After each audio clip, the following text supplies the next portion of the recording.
I've spent a lot of time conducting research on leadership, but I also teach leadership, and occasionally I do leadership development training programs for executives, for managers, and we do it here at the college with our college students who are in their late teens and early 20s.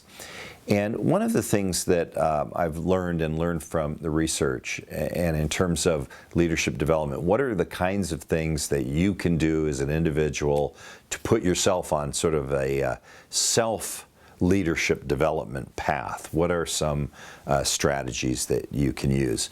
And first and foremost, leadership is really about communication. You can't lead without followers, and you can't get followers to follow you unless you can communicate with them. So first and foremost, communication skills. And we see this with politicians. Politicians work, for example, on their public speaking skills, but they also work on their networking skills, their ability to interact with people both in formal settings and in informal settings. And those abilities to communicate both formally and informally, communicating to groups or communicating to individuals, all of those are important. So number one, you can work on your communication skills, and that will make you a more effective leader.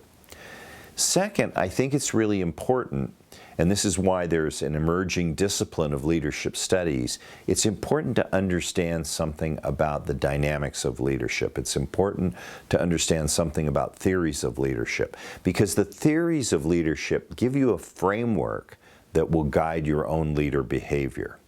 So one of the areas I worked in is transformational leadership, and I find that transformational leadership with its four components is a very nice framework for self-development, working on your ability to be inspirational when you talk to people, or working on your ability to challenge people to be creative. And those will serve you well in leadership positions in the future. So first was communication skills. Second is understanding theories of leadership, finding a framework to guide your own leader development. And then third, I think that when it comes to the ethics of leadership, it's very important to work on your character and on your character strengths. So leaders are going to be in positions and in situations where certain virtues are important, certain aspects of character. So for example, courage. Leaders have to be courageous and have to take risks, calculated risks. And it's very hard sometimes when you're in a particular situation to know how to do the right thing.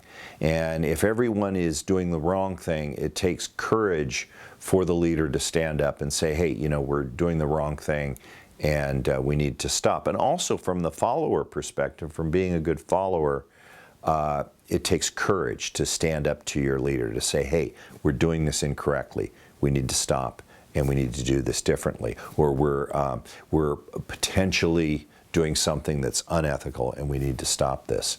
So I think the third thing is to really work on your own character strengths.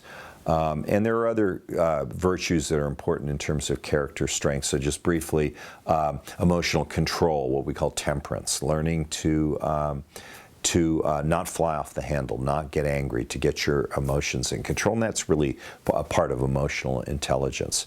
So I think if there's three things you really want to do is improve as much as possible your ability to communicate, understand as much as you can about the dynamics of leadership, leadership theories, what do we know from leadership research, that's number two. And then third, work on your personal strengths in terms of your character, in terms of your virtues, because to be a good leader is more than just being an effective leader. It's about not just doing things, but doing the right things.